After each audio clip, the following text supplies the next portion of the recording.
ಸರಿ.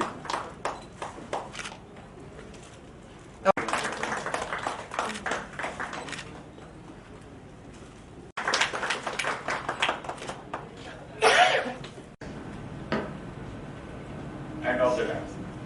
Friends, it's a great pleasure to welcome for the special talk on pediatric anesthesia my colleague from JJ Hospital, Dr. Ushali Ponde and her team. Friends, we keep moving forward, opening new doors and doing new things, as we are very curious just like children. Children are some special things for anesthesia. They are not only small adults. It is very difficult for them to separate from their mother. Very delicate to handle, and surgery make anesthesia and pain management really tough. And that's why post-pediatric anesthesia has become a separate subspecialty of our branch. Dr. Ushali Ponde, she's been called upon as an expert for very difficult, complicated and high-risk and VIP patients at various tertiary care hospitals in a city like Bombay. And I'm very sure, I'm very confident, and we will be definitely more wiser after being enlightened by this invitee and learned faculty. I welcome Madam. Thank you.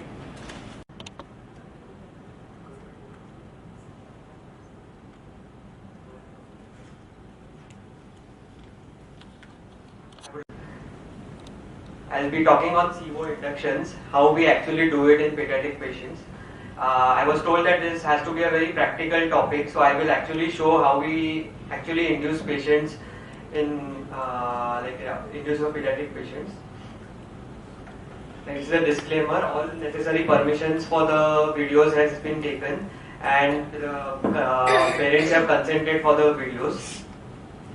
Now the lecture highlights, I would be dividing the lecture in 3 parts. Initially, I would be talking in brief about sevoflurane physical properties. Then I will be demonstrating some videos of how we actually do sevoflurane induction in our patients. And then I will be doing a brief review of literature on certain controversies regarding sevoflurane. Now, that Sevo is a preferred agent for induction because it's a non-irritating and has a pleasant odor. It has low blood gas solubility. The incidence of side effects like laryngospasm, cough, breath holding at inductions is much lesser than other induction agents, especially halothane. The initial excitation and dysrhythmias which can be seen with halothane are also lesser with sevoflurane.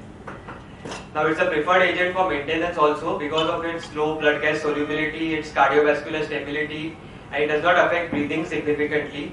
Also, whenever depths of anesthesia needs to be changed, rapid depth adjustment of depth can be done because of the FD-FA ratio of sevoflurane is much lesser than that of isoflurane.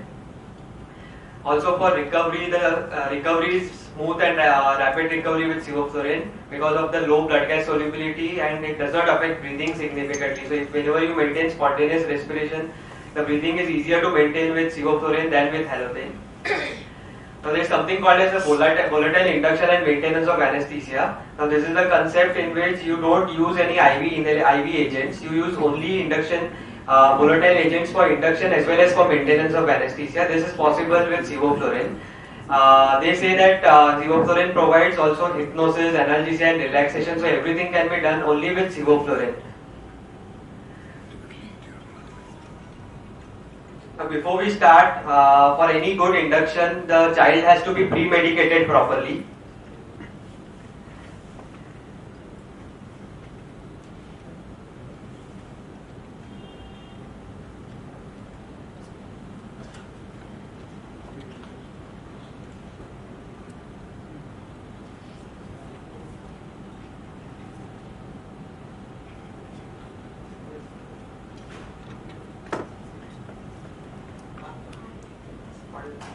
Conditions for the child, like he has to be explained how he'll be given a mask and all, so that he is prepared for the OT and he doesn't come crying inside the OT.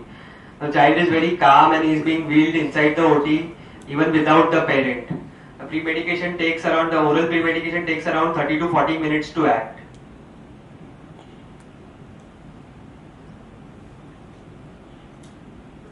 Steady is also with the child. He's laughing and he doesn't realize that he's been taken inside the OT. And now we work in all sorts of conditions. There are places and nursing homes where you don't even have a closed circuit. You have a sevoflurane vaporizer, not even a closed circuit. Now this is an anesthesia workstation with a closed circuit but no ventilator available, right from BIS monitoring to everything. So wherever you work, your induction you should be able to induce the child. Now this is how we do our inductions. Now CO inductions are of three types. First is tidal volume induction, second is vital capacity induction, and the third is overpressure induction. Now the difference in all these inductions is that in tidal volume induction, what we do is you start a sevoflurane at 1%, and the child is breathing at his tidal volume. And we do in pediatric patients is called as an overpressure induction. So in overpressure induction, what is done is child is asked to breathe just rapidly. So he cannot take a tidal volume breath. He may or may not cooperate. So that is called as an overpressure induction. That is what is commonly followed in pediatric patients. Now in tidal volume induction, as I explained, it's a conventional induction. You start at a low concentration of sevoflurane and gradually you start increasing the concentration. The fresh gas flow is constant. The outcome is slower induction and the volatile anesthetic that is used is much higher in tidal volume induction. So this is a tidal volume induction. This is a 4-month-old child posted for a tenotomy. Now what I want you to see is that we don't have hi-fi gadgets like BIS monitoring or your sevoflurane end tidal concentration, but still we do a very good induction. So what you need to observe is his breathing pattern. Now in this, the fresh gas flow is around 3 liters per minute oxygen nitrous. Initially you can see his breathing is irregular. So this signifies a light stage of anesthesia. Gradually we are increasing the concentration of sevoflurane. Gradually it's been increased to 8% and in 30 to 35 seconds you will realize that his breathing would be just as it was pre-induction. Now this is the time you should take any IV line or you should do the procedure. Like if you try doing any procedure or if you break the child before his breathing is normal, then that is the time you have a laryngospasm. So most of our inductions are done most of our inductions are inhalational inductions without an IV line, and once an inhalational induction is done, we take an IV line. Now you can see the breathing pattern is improved. So this is the time you start pricking the child. I hope everyone can appreciate that. This is good breathing. Like this is the time you should start taking your IV line. If you try taking an IV line before this kind of breathing, then that is the time you have a laryngospasm and you are left with a laryngospasm without an IV line.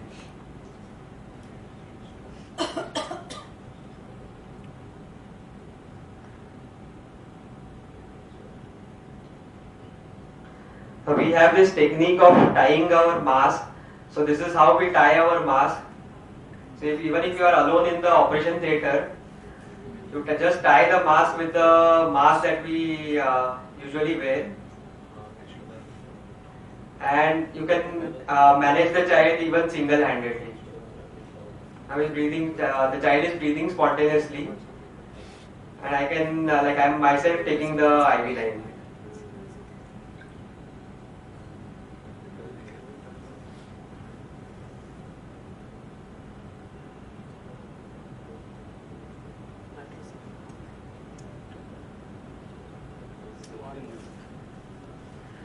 Now before we do a sevoflurane induction or your single breath or your overpressure induction, what you need is a circuit preparation. So for circuit preparation, what you have to do is you have to pre-fill the circuit with sevoflurane gas. To do that, what we do is the flows are kept at 6 to 8 liters per minute at 1:1 concentration. The sevo vaporizer is kept at 8%.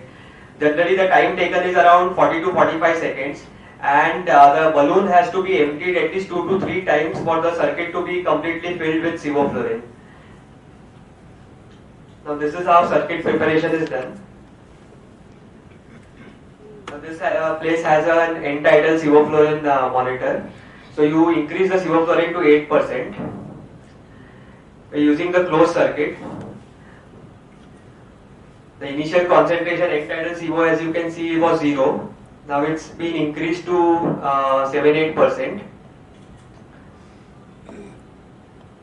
The flows are at around 3 liters of oxygen and 3 liters of air. Now I have blocked the circuit, and you empty the balloon at least 2 to 3 times. You continue this procedure for at least 40 to 45 seconds. Because if the circuit is not pre-filled, then your overpressure induction or your single breath induction is not possible.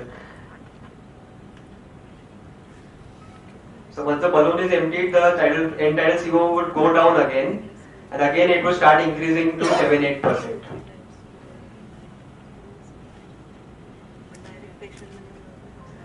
Now coming to vital capacity induction. Vital capacity induction, as I explained, is a single breath induction. You need a full circuit which is filled with sevoflurane. The mask is kept on the face, and the patient has to be very cooperative for your single breath induction. So the patient should be able to take a vital capacity breath. That is, he has to exhale maximally and then inhale maximally, and he will go up to sleep in 2 to 3 breaths. Patient cooperation is a must in this case, which is not always possible in pediatric patients. So as I explained, what we do commonly is an overpressure induction. In this, you keep a high volume sevoflurane.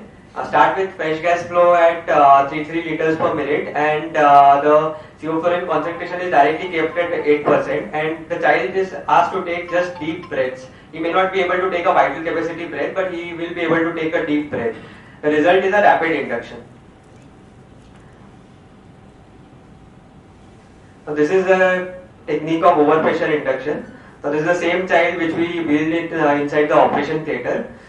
The induction is done with a closed circuit. The circuit is already pre-filled with, the flows are kept at 3 liters per minute.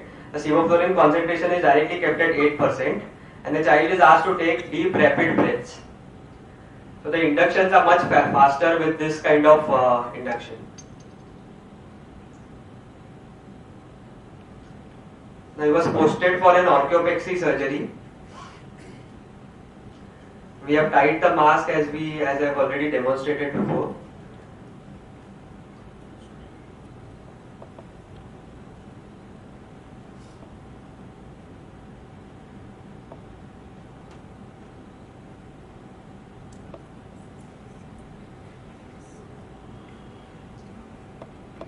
Since it's an orchiopexy surgery, we give a caudal block. The volume is around 1 ml per kg.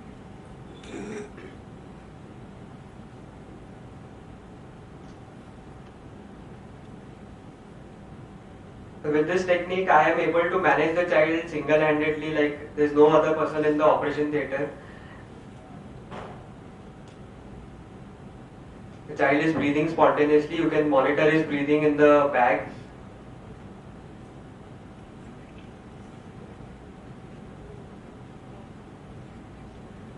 The end tidal sevoflurane for your caudal block is around 3.5. Once the caudal block is done and the block has acted, then you can reduce the sevoflurane concentrations to around 1.5. 1.5% is the minimum to prevent awareness.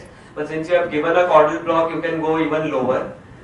As you can see, the vitals are extremely stable. It has a nice ETCO2 pattern. The surgeon has started operating. Now we have reduced the sevoflurane to 1.5. The flows are reduced to 1.1. His vitals are all stable. The end tidal sevoflurane has come down to 1.5 now. Now the surgeon is finishing the case now.